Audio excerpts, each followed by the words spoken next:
The movie starts off with a father and daughter going through the woods. Judging by their clothing, it's been a while after the collapse. Especially by the shoes the man is wearing, they appear to be larger than his than his normal shoe size. Later, we see them sitting down at a camp. Initially, you can't tell if the camp is being used by some other people or was being used. How long it's been abandoned? How many people did that spot accommodate? And that is something we discussed last week involving tracking the types of animals, the direction the animal went, if they were going to a water source or their den. Tracking is also valuable in this specific situation where you need to assess whether to keep moving or if you can stay at an abandoned site. My initial thoughts when I saw this site was the teddy bear and the skull and bones is that this place has been abandoned for a while. Later, we see them having a fire started, and there's a few things we should note about this. In certain situations like this, there are different types of fires to make for different purposes. So, for example, a Dakota fire is one that is made that keeps the fire hidden and the smoke low. It's primarily used for cooking, which it appears they weren't doing. So, um, as you're looking at different skills, you've probably seen or might want to look up Dakota fire hole. Dakota, like the state, and you'll see a couple of videos regarding that, and it shows you how to make it. It's pretty simple. You just make two holes, one for your fire and the other one for airflow, and you can boil and cook, but the purpose of it is to not be a snake charm for people to notice in the distance. Okay. So later we see the girl pick up a dirty teddy bear, and in the next scene, the bear has some of the dirt wiped away, and the girl is touching the flower on its chest. And her father says, or at least we can assume this is her father. He says it's a flower. Again, leading us to believe a long time has passed since her father has to tell her that's a flower. And with that, we can assume a few assumptions that this collapse has been environmental. The effects have been environmental as well as to all the I guess vegetation and life have died out. For him to describe for him to tell her what that was on the teddy bear's chest. She didn't say anything to the tune of "I know that," and given her reaction and her age, it appears that she's a teenager who was very young after the collapse started and lived a good part of her life on the move, scavenging and fighting danger. We later see the daughter notice a figure moving in the distance, and her father looks in that direction and quickly acts. The father sends her to hide behind a tree and gives his daughter a knife. They both look at each other as if they've been in this situation before. The girl doesn't argue, she doesn't resist, she stays put and she keeps the knife. He goes back to the camp and grabs his axe and slowly approaches the woman who already has her hands up.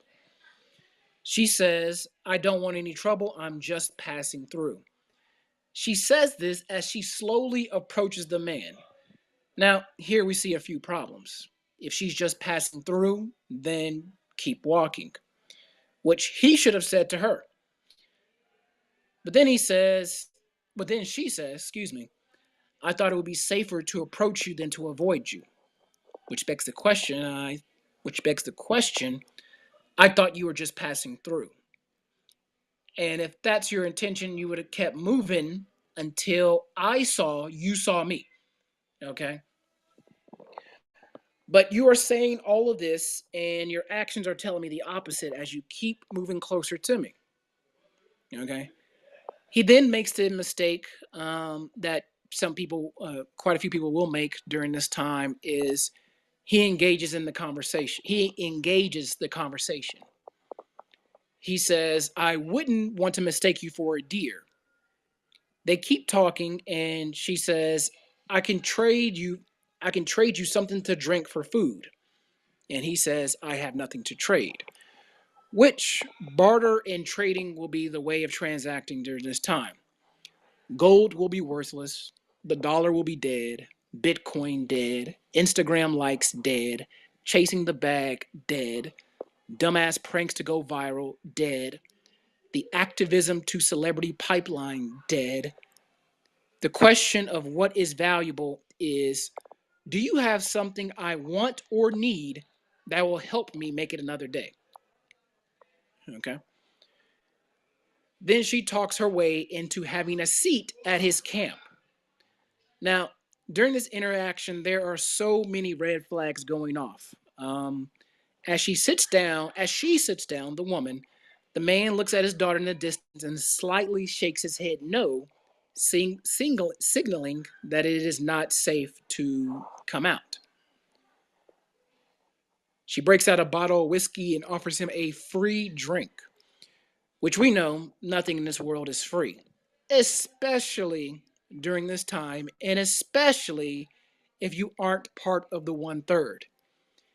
He snatches the bottle and quickly downs the bottle, which tells us he has a drinking problem to be this thirsty for a drink, which the red flags and warning signs are flashing, but he doesn't see it. So this is something I do want to note, and like those who are struggling with addictions now and do not actively work to get rid of those addictions, whatever they may be, it's almost in. I would like to say, I'm just just my guess. It would be almost impossible to to shed those addictions in a time like this, especially when the opportunity presents itself for you to indulge in that addiction.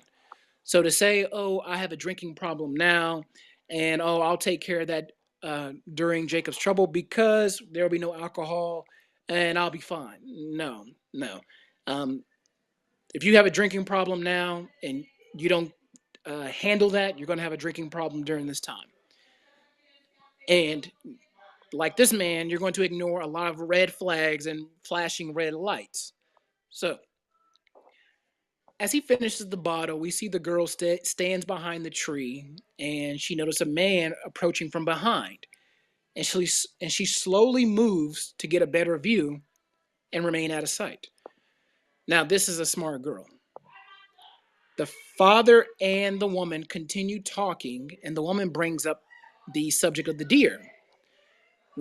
Why would you want to know about it if he said earlier in the conversation he saw it 6 months ago? As the conversation progresses, he starts to wake up to the fact that something's wrong. He says, "What do you eat?" And she smiles with an ugly grin, showing, her really messed up teeth, which, again, during this time, toothbrushes and toothpaste will be scarce.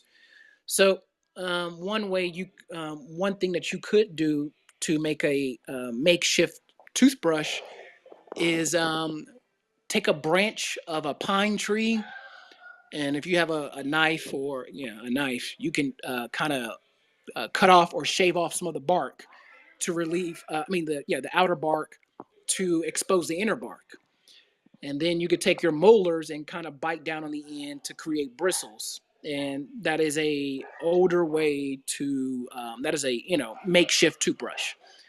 There's countless videos on that, so just look up how to make a toothbrush out of pine tree. Um, so he says, "What do you eat?" And she smiles with an ugly grin, and she says, "We eat whatever we can find." Which, given the fact that when the father and daughter sat down at the camp, there were human bones around, and we can assume that there are some people who became cannibals. Many Gentiles see this per the scriptures. This is Isaiah 49 and 26. "And I will feed them that oppress thee with their own flesh, and they shall be drunken with their own blood. As with sweet wine, and all flesh shall know that I am the Lord, am thy Savior and thy Redeemer, the mighty one of Jacob. We also see that again in 2nd Ezra chapter 15, verse 58. They that be in the mountains shall die of hunger, and eat their own flesh, and drink their own blood, for very hunger of bread and thirst of water. Now, I don't know if anyone's ever studied starvation, but it is um, if someone dies of hunger, it's not a instant death. It's not something that you haven't eaten in 4 days or 3 days and you die. It's not those who say they're going to fast and 12 hours later they think they're going to die. No, it takes about over 40 days of not eating anything for your body to start breaking down. So I think that's why in scriptures we see the people who fasted. I think the maximum we see is 40 days. At that point, your body really starts to break down. After that point, if you're not fasting, you're just starving. There's a difference, between fasting and starving yourself. So, but people who die of hunger, it typically, they're typically dead at, between day 45 and day 60. Here in America, I mean, I'm sure it's going to be longer because your body fat, we're the most obese nation. So for someone to die of hunger, and we got shows like My 600-Pound Life, it's probably going to be longer than 45 days. But in any event, it's going to be a very painful and, slow death. So um, in this situation, we can assume that people have turned into cannibals. Since she smiles and says, we, okay, I just see you, but we eat whatever we can find. And you saw the campsite bones. Now, she sees the teddy bear and she gets a serious look on her face as she asks, have you seen a kid around here? Which probably leads us to believe, since she asked that question and the man hid his kid, kids are the primary target for cannibalism. And so, that is something that, we can safe to assume. At which point, her partner in the distance is aiming his bow and arrow and would have killed the father if the daughter would not have jumped on top of the man and threw off his aim. The arrow hits the man's leg, which the woman jumps on top of the father, trying to kill him, and the daughter is trying to kill the woman's partner. The daughter stabs the man in the neck, and it's safe to assume that he bleeds out and he's dead. And we can assume that because when when her father was fighting the woman and she stabbed the man in the neck, she just looks at him. So probably anyone who's I guess want to make sure the man's dead would have took a couple more stabs. But again, giving her reaction when her father hit her behind the tree, and the fact that she was looking, she was playing with the knife sometimes, but she was waiting on her father's instruction to say it was safe to come out. But when she saw the woman's partner come behind the man, she started to move in place, which leads us to believe this is not their first rodeo, and she understood the assignment. Okay. The daughter stabs the man in the neck, and it's safe to assume that he bleeds out. But the woman overpowers the father and stabs him, who then takes the knife and, excuse me, the woman overpowers the father and stabs him. He then takes out the knife and stabs the woman in the calf. She sees her father in danger and she runs over to him after the woman kicks the father in the stomach. The woman picks up the father's axe and slays him as he looks at his daughter and yells, "Run!" And the scene fades to black. We can assume the girl fought the woman, and we can flip a coin and debate all day who won. But there's a few things to note about the daughter. This would be my only knock, giving the very limited um, time we had with these people. The daughter's hair needs to be put up. Long hair will become a liability in almost every movie in this genre. The woman or the heroine has long hair and it never gets in the way. When the woman's running or when she's fighting, is very unrealistic. Long hair, as we have seen in many street fights, becomes the first thing that gets grabbed. But let's for a moment, that would be my only knock. But let's take for a moment. Let's take this daughter in Ember and contrast her with Jim, the teenager from the first movie we covered in Aftermath. Both are about the same age, and it appears that one grew up in the apocalypse and the other was thrown into it. Jim from Aftermath, who was thrown into the fray wanting to hold on to Babylon and did not want to let her go, was a teenager in the middle of the apocalypse in the woods with a Darth Vader mask, pretending he was having a sword fight. He desperately and selfishly wanted anything that brought him comfort during the apocalypse, to the point where it cost his older brother his life. Now, for those with children, especially preteens and teens, I hope you started getting their hearts and minds ready. If you haven't, or if you have and it didn't go so well, pray and fast on the best approach to talk to them about what's coming. I know some parents who are very upfront, raw, and direct about the days ahead. Others aren't even talking about the subject, and I can't comment on either situation, giving the limited facts I have about their situation. Me personally, I prefer the blunt and upfront approach. Then again, I don't have any children. Because teens with hormones and emotions, who don't even start to wean themselves from Babylon will have a very hard time adjusting, just like most adults. I mean, everyone will, who's not even attempting to keep the law, statutes, and commandments and have the faith. Everyone's going to have a hard time adjusting, but especially those, who um, and as a situation like Jim, the older brother said, "Okay, this is the life now. This is what we're in. This is what it takes to live from day to day. We got to set up traps. We got to set up bails. We got to move from place to place." Now, again, there's nothing to suggest in aftermath that the brothers were, in the scriptures, but I mean, he was, living out Second Ezra 16 and 40. O my people, hear my word, make you ready to thy battle, and in those evils, even be as pilgrims upon the earth. Okay? So, you take Jim, who was thrown into it, who did not want to let Babylon go, versus someone who was raised in it, and, she followed her dad's commands to the T, but, she didn't fight and argue. No, dad, I want to stay with you. No, why can't we stay? She understood what the world was, or what the world is. Okay, so in conclusion, what do we have? We have a father and daughter surviving the worst of Jacob's trouble, as prophesied. We see a father that did his best to protect his daughter until he let his guard down and ignored the many red flags that came his way. A father's whose weakness was exposed when offered a drink of whiskey, a weakness that eventually cost him his life and possibly the life of his daughter. We see a daughter who didn't even know what a flower was being raised in the judgment of the Most High, where Gentiles are eating each other to make it another day.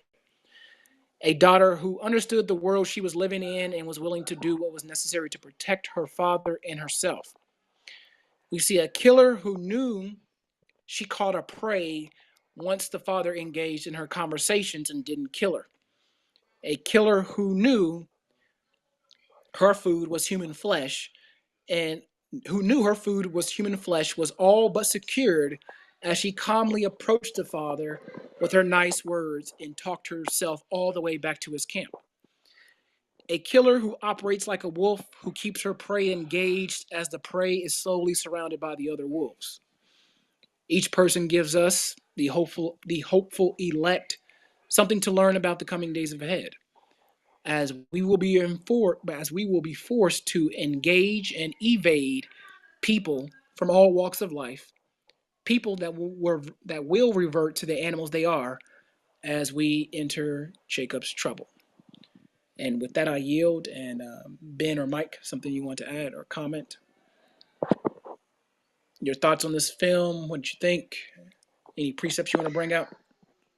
The only thing I noticed that I wanted to point out was like you said, like he took a big gulp.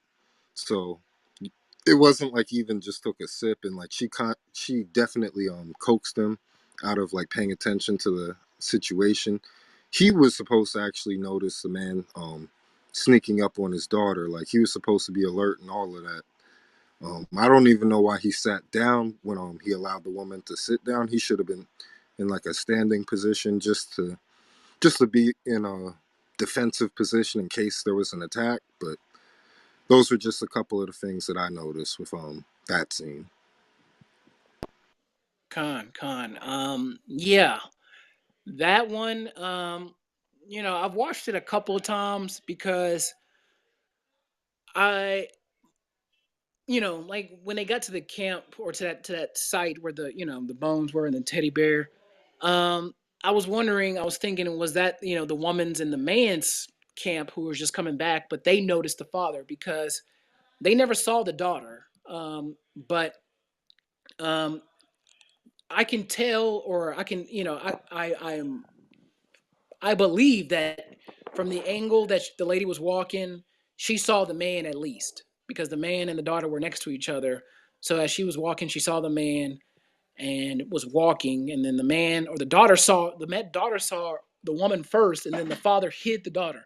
So I mean, they were all. I mean, those two were. I mean, at least the father because the woman asked, "Have you seen a kid?" Or she said a kid. She didn't see a girl or anything like that. So they didn't know. And then the man with the bow and arrow, he didn't see the daughter sneak up on him.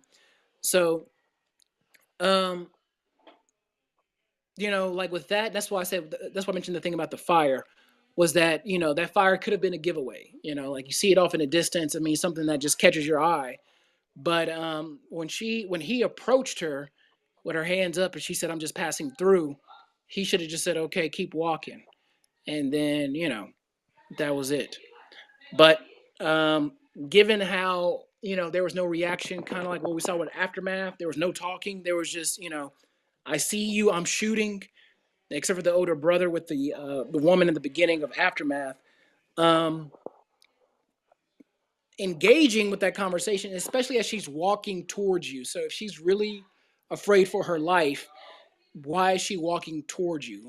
The scene that they were in, or the setting. I mean, they were in the woods. It was quiet. It wasn't loud. So the distance that they were talking was a comfortable distance for her to have her conversation. But she kept slowly walking towards the man with her hands up. Just keeping engaging in the conversation.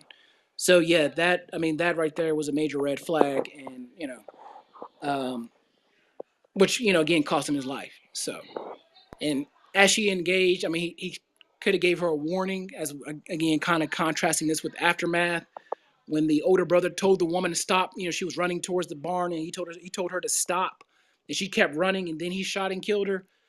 Like the father in this one gave her no warning. I mean, well, he gave her no warning, um, but he just kept engaging in the conversation as she was walking closer. So yeah, there was a lot of red flags that he should have picked up on, but he didn't. Ben, is something you wanted to add? Well, I think y'all pretty much covered it. I thought, just in watching it, a lot of the position that he took with his daughter, like basically, you're basically like a sitting duck where he was. You don't give it enough time for someone to walk up on you. You know, it was certain, I believe, certain things he could have did to like probably keep them out of sight a little better. And that's just, when you are moving, especially with a little one, um you want to try to take you want to try to take paths that uh is not only gonna not draw a lot of attention, but it gives you maneuverability that should someone come up on you, you're not surprised. And that's kind of like how that's how he was to a certain extent. you know uh, he was kind of, even though he got like a little, it was a little distance, but she kind of, like I said, she had to jump on him versus him having to jump on them, like kind of like the way he was moving. And that fire, that they made, of course, it's going to draw a lot of attention. So you want to try to be out of the line. I thought he was gonna, honestly, I thought he was gonna die a lot earlier than he did. But I think he put his daughter, him and himself, in his daughter and himself in a bad position, and even a worse position than sitting down and taking of the wine. It kind of thinks back to him when he took that drink. I thought back to the book of Eli, the movie. Like, why would you drink anything that someone that comes up on you, is going to give you, And he didn't resist that at all, and now, of course, that was his downfall. Um, I also think about the protection factor, um of that's like, I want to say, I guess, an ideal situation that most people would think is being with a man, but being with an untrained man is, you know kind of worse than being, by yourself. I mean, because the mistakes that he did, actually, his daughter did more to saving him than him saving her, to a certain extent. So those are some of the things that I've seen. You just have to be, more wise in your decision making, and prepare for scenarios such as that. You know, because she had to actually, he put herself in a position where she actually had to come out and save him, and then it put, her at a disadvantage. So that's really what I see. Con. Go ahead, Mike. Yeah, I was gonna say, Ben brought something up, and I had like a question kind of based off of it. He referenced the fire, and I did agree that that gave away their position. Now, let's say that since this is Jacob's trouble, that's the reason I asked this. Say you are in a position where you do have to set up like camp, kind of in a sense, and would it be smart to have the fire kind of off in a distance from where you're gonna be, so it doesn't give away your position, or what's your thoughts on that? Um, man, it's really hard. I don't know if you were I don't know if you were in yet, but if you're cooking, I would make a Dakota fire hole. So a Dakota fire hole is just a hole that you dig. You dig two holes, kind of like a tunnel with two holes. So one is for the fire and one is for the airflow. You don't see the fire, and the smoke is very low. So probably by the time the smoke gets out of the second hole, I mean, hardly anyone can notice. So, but that's only for cooking. Like, it's not going to keep you warm, but that's what they use when they don't want to be seen and they have to cook something. So, you saw in Aftermath, like that world they were living in. No, there were no lights, like nothing to give away the position. So that time, the brothers slept outside in the cold. It wasn't like, okay, now the gang that was hunting them down, they had torches, but at the same time, it's multiple of them. It was like 4 or 5 of them, and they all had guns. So that's a different scenario. But um, you know, the purpose of a fire, of course, is to stay warm. So uh, the best thing, the priority should be is a shelter. Okay, so that'll help with the warmth problem, and of course you could start a fire inside. I mean, wouldn't recommend it now because depending on what people use in their house, and carbon monoxide poison and all that. Um, Pull to refresh. Pull to refresh, and there we have it. We have bins. That's a Dakota fire hole. So you have one of the holes for the fire where you put your pot above on top of the flame, on top of the fire, and you have the airflow in the second one. So it's very simple to make. You know, very easy to start, but it's probably for cooking. So to answer your question, Mike, shelter would be the priority, especially given the time of the year.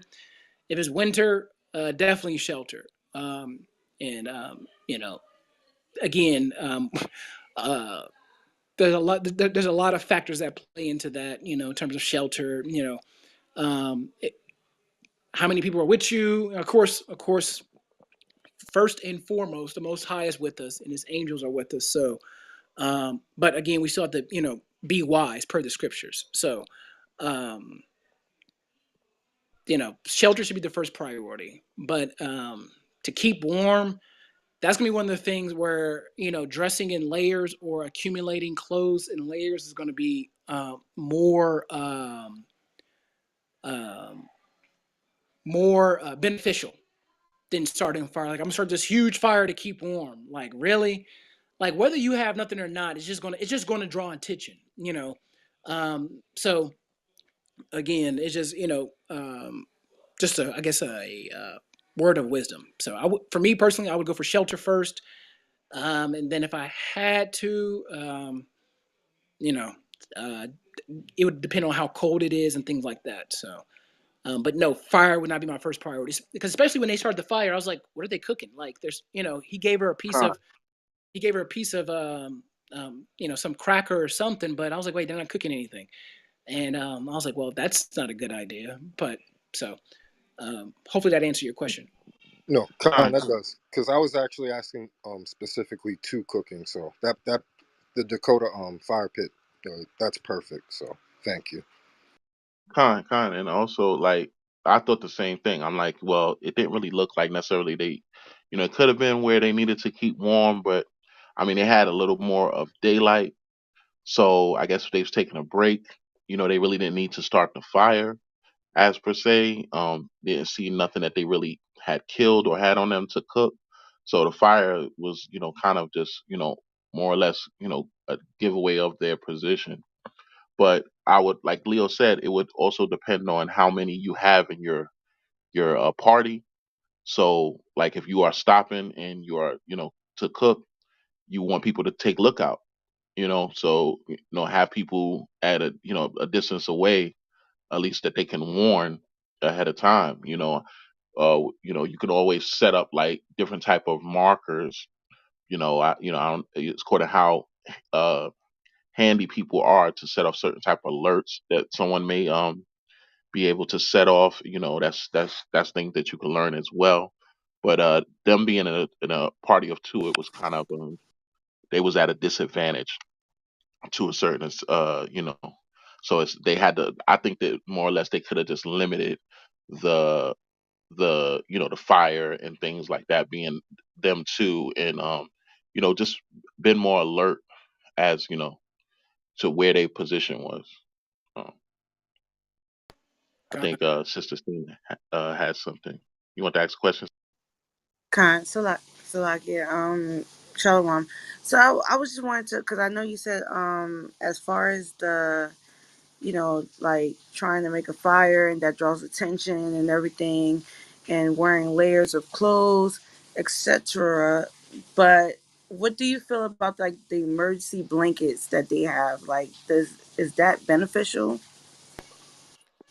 Yes, that's a good alternative. I mean, to starting a fire in that situation because it insulates your body heat. So, you see some people. I don't know if you've seen. I mean, like you'll see some people like if you see like bushcraft videos or people on Instagram, they have like they're building a fort next to their fire. It's like like this little like stacks of logs, like not big or Kind. medium size. What they're doing with that, it's called people call it a few things, but the main thing is a wind blocker. So and it blocks the wind, and the fire from the heat from the fire is going to the that little setup they have, and it kind of bounces back. So yeah, I have a couple of emergency blankets in my bag, and that would be a good alternative because it insulates the body heat. So wouldn't be a bad idea. All right. Kind.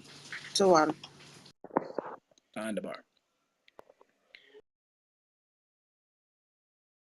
One thing I wanted to add about that man's addiction. So you saw the scene when they first sat down. He took out his knife and he was kind of scraping his the skin of his like the hair off his skin, which I thought he was just bored. But then he started cutting his hair, and I was like, or trying to cut his hair. I was like, what the hell is he doing? I was like, I thought initially that this guy was kind of off it a little bit, and but when he had the drink, I said, oh, okay. So And he had, the way he drunk it was as if he had had a drink in a while. So with that, that little, I guess not nervous tick, but that tell was like, okay, putting two and two together is like, okay, you didn't wean yourself off this alcohol, and as you and your daughter were going from place to place, um, you found alcohol, you had a drink, so that right there is, it's just something that a lot of people are gonna have to get rid of. A lot of people won't, because most won't make it, and even less are actively preparing. But those addictions are gonna bite hard. I remember when that hurricane hit Puerto Rico, and even when the hyperinflation hit Venezuela, the most traded, when we talk about barter and trade, the most bartered and traded items, right below food, was cigarettes and alcohol, and condoms. That was the most thing that was people bartered and traded for. So especially in Puerto Rico, when they had that really bad hurricane during the Trump administration, and power was out for weeks. Um, People would report like, oh yeah, if you had a pack of cigarettes, you can get people to do anything you wanted. I mean, they would ride you around to other parts of the city, just for a pack of cigarettes. Um, with that, you're also going to have. We're going to cover this in another movie. This is more of a mockumentary, but it's really good. You're going to have, gangs are definitely going to start controlling different aspects of commodities. So in Venezuela, there was like this sugar truck that was, I think from Colombia or Brazil, was coming into Venezuela, and it got robbed, and some of the gangs were controlling controlled sugar. And then in Puerto Rico, someone said, "Oh yeah, if you wanted gas, the gangs took over the gas trucks, and you had to go like outside the city to go to some place that somebody was just filling up, people's gas tanks. That everyone had, the people around had guns and everything, and you know." And one of the biggest gangs were what was FEMA, controlling the water, which there's some horror stories about that. So those people who are, hey, I'll do anything if you got a pack of cigarettes, or hey, you got a drink. And the thing is, she offered him a free drink. Like, I mean, I'm almost certain she knew when, she said, oh, I just want to rest my legs for a bit. Well, I think she knew before that. As she was approaching and he kept talking, she knew she had him. So, and she knew that her friend was, going around the back to trap him. But that right there, when she said a free drink, and he snatched the bottle. I mean, the bag of human flesh was all but secured. So again, there's one thing like, oh, I really love Chick-fil-A, and like, oh, okay, like after Jacob's trouble happens, there's everything is shut down, whatever, gone. Okay, like I can't get Chick-fil-A, I'm moving on. But I mean, those really hard, like addictions, like the addictions, like hopefully no one's addicted to Chick-fil-A, where someone with messed up teeth and one eye will offer you a six piece, and you put your life in danger for that. I mean, hopefully no one has it that bad, but we definitely see that when it comes to drugs and alcohol, and you know stuff like that. So yes, it's that was the main thing with me. Like, dude, don't engage in conversation, especially if you have a daughter. If you're just you, if it's just you, I could see like, oh, okay, maybe he was too trusting. Still, me not. No, like, ma'am, keep walking. One step closer, I'm swinging this axe, and I wouldn't say that. She came one step, I'm swinging the axe. So, but again, judging by the camp judging by the camp, that when you saw bones and then you hid your daughter, like, there's cannibalism at that point, folks. I mean, like, no, I'm not. Yeah, I'm swinging that axe. So it is a very, it was a very, it was a good. I mean, overall, I liked it. I mean, it was, the director, got to the point. He told an aspect of the story. The quotes he had at the beginning and the end really didn't go with that. Sometimes they do that. They just, I really like this quote, so I'm gonna put it in this movie, and I'm like, it doesn't go with that. But okay. Um, so overall, I thought it was pretty good. Like it definitely gave us some things to consider considering that time. So, if anybody else wants to come up and ask any questions or give your perspective, what you thought of the movie, definitely feel free.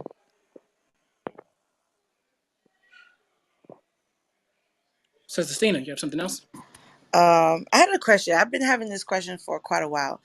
Okay, whether we know whether, because I get it. We shouldn't trust anybody most times, but like, hold on, I'm sorry. I forgot how to paint this picture. The question, but whether we know if they're in truth or not, like, how do we go about with like trusting who, like, if it's a brother or a sister, whether they're in this walk or not, like, do we still trust, or do we still like stand firm in not trusting anybody? Like, I don't know if I'm asking this correctly. If No, you no, understand. you Okay. are. And King Ben and Mike, if you guys want to bring out any precepts, but during this time, you have to you. This is why the Drake of Trouble class is about the spirit aspect is so important because we kind of know, like, if I'm, dealing with Mike, I first met Mike, I was like, oh, he's cool, he's bringing up the word and this and that. And, as I gotten to know him, Spirit just confirms everything. Like, he's a really good brother. Now, again, if someone,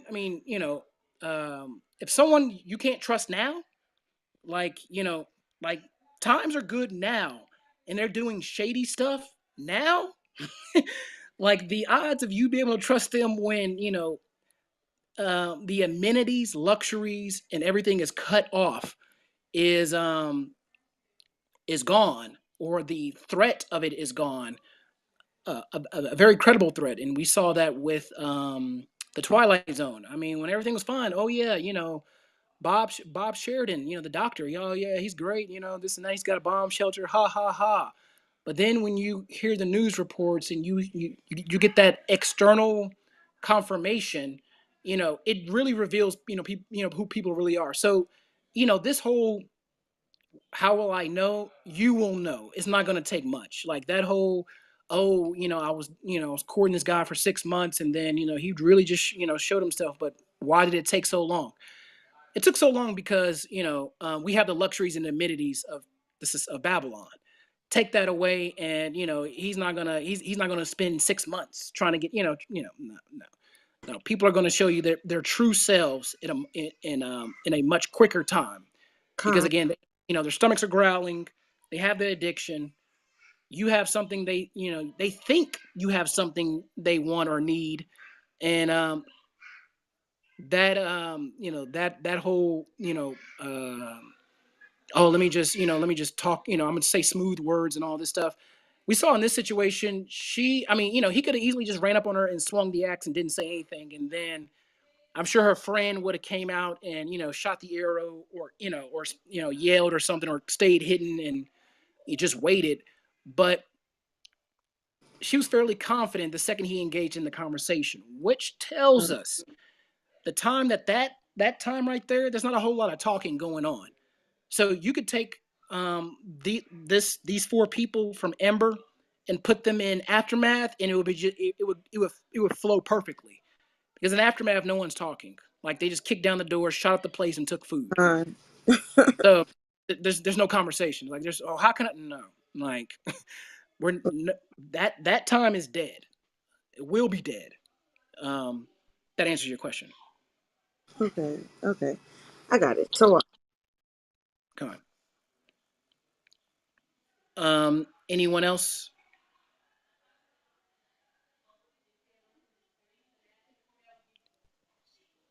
Anyone has any questions would like to add to the discussion?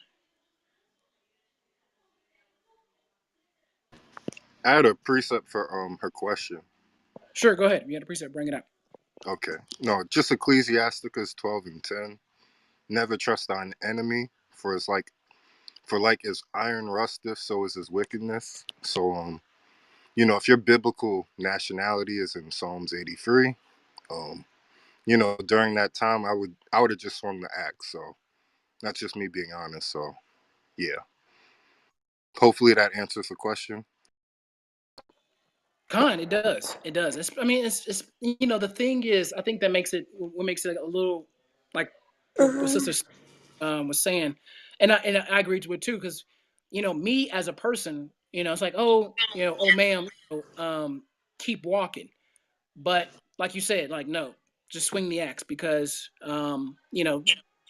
putting it back through the lens of the Bible. That's one thing. Like we're watching these movies or we watch TV shows, and it's like oh that's crazy. What if? But in order for us to get the answers we need, we have to look through that situation through the lens of the Bible.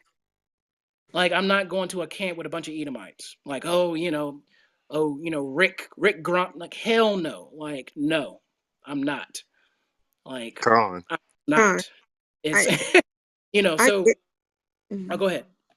So I get that part, but I'm just looking at it at a point where it's like, okay, we're in this situation, and I'm not talking about just Edomite. I'm talking about like our people, whether they're in the truth or they're not in the truth. Like, how do we determine that whether we to trust them or not? Because even if you feel like okay, someone that you come across a brother and sister that is in the truth and they're going hard, in before Jacob's trouble, and you come across them and maybe they don't have that same faith. Like, do we still go like head on hard and not trusting anybody like that comes across us? Or Absolutely. okay, so Yeah. that's wild.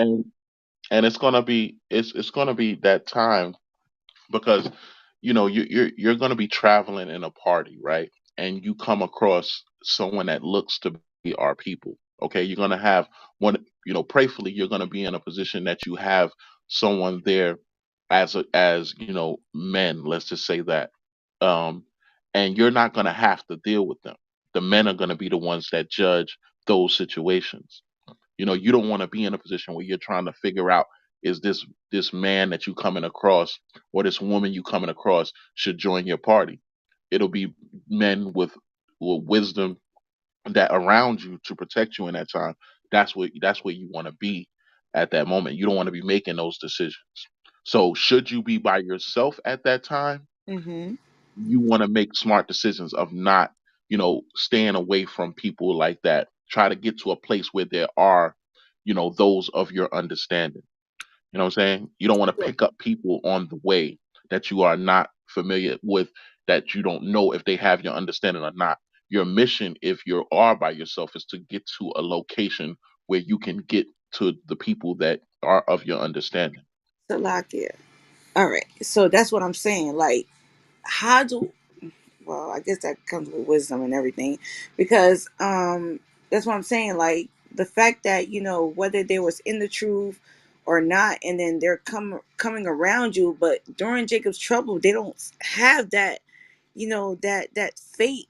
And that and they're just like luring you in. Like, should I just like have that mindset where anybody that comes near me, I'm just blasting them off? You're not Put it blasting that them. way. It's not like you're gonna just murder people, right? You see them Right. and you That's shoot what them. like I'm trying to So get a you picture of what it. you have to understand is you have to have an awareness of oneself. You have to Okay. have an awareness of a reality about you, that you are no Hmm. longer in a position of comfortability. A lot of the situations that are happening right now, especially with people who are mentally ill, that is, they are tamed right now because society has tamed them. But a Right. lot of this taming behavior is out the window once society crumbles. There's no 911 to call you to keep people in check. There's Right. no banks, there's no landlords, none of that. It is just survive and or survival of the fittest, right? I want to Right. read a quote. This is from one of my favorite movies, The Dark Knight, right? This is the hardest quote in the entire movie, right? This is when the Joker's talking to Batman. I know, laugh, but this is hard. Joker says, "You don't talk like one of them. You're not. Even if you like to be, to them, you're just a freak like me. They need you right now, but when they don't, they'll cast you out like a leper. You see, their morals, their code, it's a bad joke. Dropped at the first sign of trouble. They are only as good as the world allows them to be. I'll show you. When the chips are down, these civilized people, they'll eat each other. See, I'm not a monster. I'm just ahead of the curve. That's what Joker said to Batman. Like when he was playing his games, that's what he said to him. Like these people are behaving themselves because society allows them to behave themselves. It gives them the need and the situational sustenance. The cotton is high and the fish are jumping, right? You living high on the hog right now. But so now you're gonna think like, do I need to kill people who come along my path? Not necessarily. What you need to do is not keep your eyes off of them and just get away from them until you know people that you know that are in the truth and have your best interests and want to build and want to create a society where they all work to protect each other and you have a night watch and the men are protecting the women and in that type of system you got to prior proper planning prevents poor performance. So you got to be able to prepare yourself for that and then find people who are of like mind to be willing to prepare themselves as well.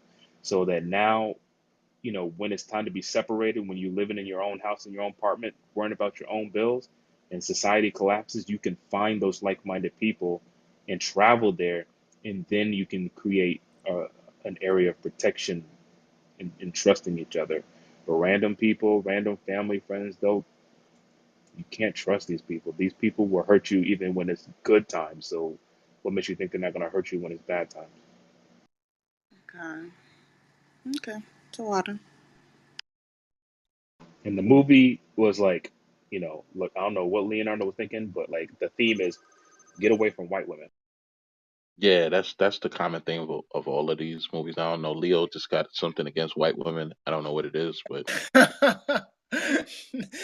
Man, no, that's the spirit, man. I'm literally like, oh, it's short. I can create a good review about it. It's got some good tidbits, and I just put it in. And then the last 3 or 4 movies, like I'm like, there's kind of a common theme here, but no, I mean, and that's the thing, like, sister, like the spirit is going to be working during this time. So, I mean, when you read the precepts about the Medes coming against Babylon, they're coming against the Babylonians, which we know are Americans. So, and we know those who are joined unto them. So, um, like in terms of that, I mean, I've kind of stopped, thinking about who do I trust, who do I trust. It's kind of like you're throwing a bunch of chips in the air and you're trying to like control where they fall. Not you specifically. I'm just saying like people who who've gone through this. Like this, the Lord, he's the perfect mastermind. The system is going to correct. He's going to, his system will correct itself. So and again, like this is, we don't know the exact catalyst. We just know to get ready. So there's precepts about the Medes and Persians. We know there's famine, whether the Persians caused the famine when they come over here and start blowing stuff up, whatever, we don't know, but whatever the situation is, we know it's going to be dire, and we know Jeremiah 30 that Jacob will be saved out of it. So we'll be good, and I take comfort in that from a spiritual standpoint. I take comfort in all the precepts that talk about um, the righteous being taken care of, or the hopeful elect, or the elect being taken care of. So I take comfort in those scriptures, and that's where your faith comes in. So, like I said, those who are not, secure in, in the faith, those who are not keeping the law, statutes, and commandments, um, they'll get caught up in the flood, as in the days of Noah. And those who don't, we read that in Amos 5 last week. They're gonna run from a lion and go into a house and get bit by a serpent. So um, you know it's going to correct itself. So I wouldn't worry too much about it. I think I'm very confident that the elect will be gathered to the elect. So even if that's a mighty brother I've been congregating with, and then Jacob trouble happens and he just falls off the wagon and goes left. The Most High is going to put someone else in your place. So there's plenty of plan Bs that we see throughout the Bible. So it is something to think about, but I wouldn't worry too much about it. I wouldn't worry at all. We don't have nothing to worry about. That's the thing. We do what the Most High says. He's faithful and just. To do what His Word says. So Psalms 37 is a good one. Psalms 91. We covered those, but we can definitely bring those out. But the people in these precepts aren't worried about the wicked. The wicked are going to get it. And those who join unto them are going to get it, and those who do not come out of Babylon are going to get it. So I take comfort in that. Like thinking about the day to day of Jacob's trouble. I mean, I did a lot in the beginning when I first realized that the rapture before the tribulation is not real. But the more I meditate on these precepts, the less I think about it. I mean, I probably first started 12 hours out of my day I'll be thinking about it and planning, strategizing, and blah blah blah. But you know, getting more into the precepts, which is definitely you know um, um, um, more important because I mean, we see like when I talk about all these videos on YouTube and everything, they're a bunch of heathens, making these videos about preparedness and food storage and guns and ammo. Like we know they're gonna get it, and we know whatever they stored up will be for the righteous. So even they have an understanding of Babylon is going to fall, but they're not looking through it through the lens of the Bible because they will be bringing out precepts and talking about they're going to cleave to the house of Jacob, but they're not. So even they understand that the system will collapse. But us looking through the lens of the Bible, we have very little to worry about. So if you are with someone during this time and they're not in the truth, according to the Most High standards, they're going to expose themselves, and the Most High is going to deal with them. And of course, we just have to do our parts to do what is necessary now and in the days ahead. So, the great quote, Jake. I knew exactly what quote you were going to bring out when you said the Dark Knight. But yeah, that's true. I mean, people now. I mean, they're only. I mean, we talk about when Jake was talking about mental illness. I forgot the number, but there's roughly what 50% of the U.S. population is on some type of medication for mental health problems. That's again, that's all the way to the low end of um, you know I'll say low. I'm not trying to diminish anyone's mental problems, but from all ends of the scale. So people take mild antidepressants, but I mean, they're fully functional to those who are, schizophrenic. So 50% of the US population will not have access to their medicine um, when this goes down. So, and then the other in it, and them and everyone else is not going to have access to their luxuries and amenities. So, I think the saying goes, America's only 3 meals away from anarchy. I think it's less than that. I think it's like a snack and a half. But it doesn't. It's not going to take much. So, you see someone walking down the street. Oh, you pull out your gun and start shooting them. Like, no, that's not what we're saying. But who they are will be revealed in very short order. So, um, with that, if someone else has any more questions, comments, um, things they want to bring out about the movie. But yeah, no. I wanted to say this about as someone as anyone wants to raise their hand. Ben, when you brought up the lady cooking about in the last week's movie about leftovers, um, yeah, I didn't catch that. I mean, I'm sorry. Like I guess I've been around white folks way too long growing up because cooking with no seasoning and cooking like that was normal. I mean, I've seen that too many times. So that wasn't a red flag for me. I missed that. But I mean, yeah, now that you said that, you would have left, this seeing that, disgusting food. I'd be like, oh, okay, because I totally like when she was cooking, it just flew over my head because I've seen that so many times. And yeah, but with that one, yeah, there was a few more red flags. I definitely eat in any way, especially you being that comfort to bring people in your home. But nah, yeah, that white people not using seasoning and not knowing how to cook, that's pretty common.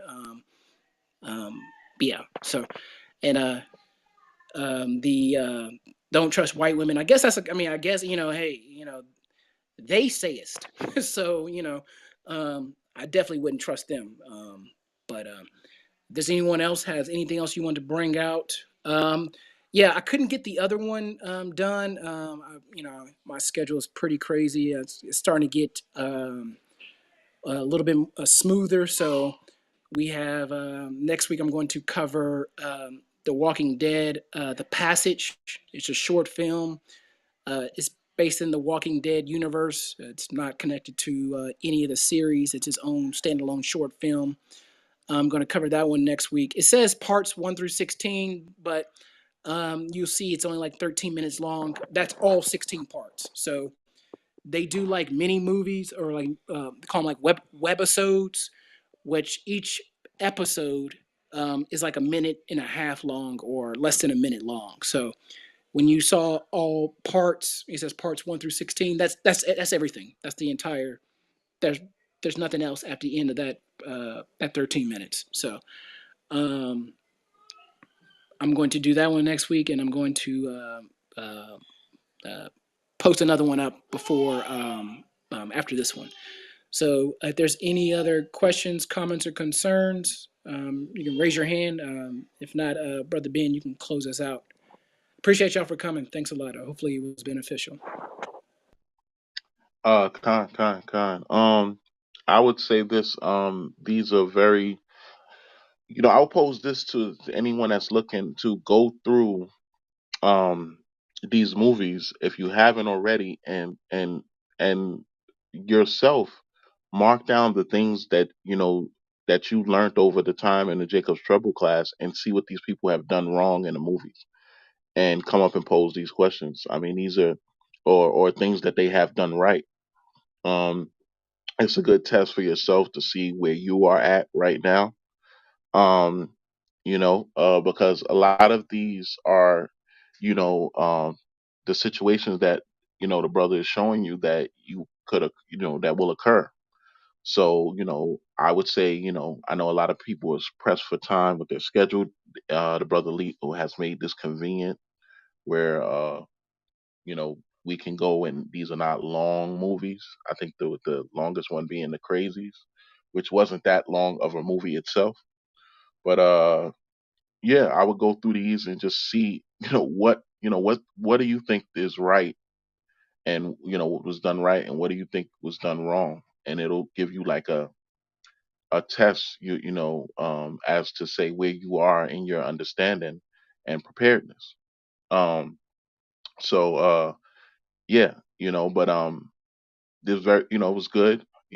I thought it was a good clip. The next one that's up there, Leo had it up there already. I'm already, I'm already caught up on that. So yeah, and you can go like catch up on these at the Yaquab's Trouble website, as well as the YouTube. They'll be on a playlist on the YouTube. Yeah, so make sure that you are following. If you're not, follow Brother Leo, myself, and Brother Mike. Make sure you're a member of That Kingdom Come, so you can, uh, you know, be alerted for when these rooms are open. I know we had a lot of stuff going on today, but we thank everybody for coming out.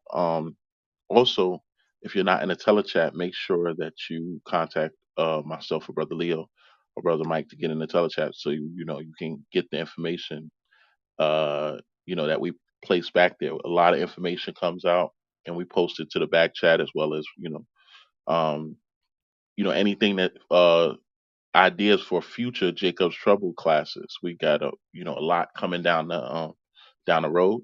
So you want to stay tapped in, so what's coming up. A lot of brothers posed a lot of good ideas. One about, I think it was about what should we happen if the stock market crash. We know that a lot of our people is in the cryptocurrency, and should that happen, they would like to have some guidance on what they should probably do. So that is one that's Leo said it down the line he may go into. Um, Also, I think it was a poll that we put up in the chat regarding Jacob's Trouble classes regarding I think it was stock and restocking, stuff like that, how to restock the stuff that you are having saved up, just food and anything like that, and switching it out. That was the overwhelming choice between the three classes that we had up there, which was I believe it was natural home birth, and the other one was firearms safety, and I believe it was concealed carry permit preparation. So everyone chose the stock and restock Jacob's Trouble class, which is interesting. So may deal with that down the line as well again. Um, so with that being said, of course, we want to give all thanks to Yahweh by Hashem Yahweh Shai. And we'll be back tomorrow morning with the mid morning brew. Uh, Also, don't forget tomorrow at 8 p.m. Sister Zebulon and Halima, they got the Sister Trauma class that'll be coming up. So get in contact with them for sisters only. That's going to be really good for our sisters. Also, we have the Knights of the Round Table. We'll be dealing with mental health in the quote unquote black community. Um, that's going to be interesting discussion because we got a lot of our people. For anybody that was in the room, uh, the God First Gang room, you can see that we have a lot of mental illness in our with our people, just dealing with the scriptures and trying to save other nations. So it's a lot of mental illness going around. So we want to know how to deal with that mental illness. You know, uh, even whether it's with the scriptures or with that, not with the scriptures. We want to be able to deal with the mental illness. Yeah. So that's with that being said, we pray that y'all have a beautiful rest of your evening. Be safe. Be vigilant. And with that, we'll say shalom. Shalom. God bless. Shalom.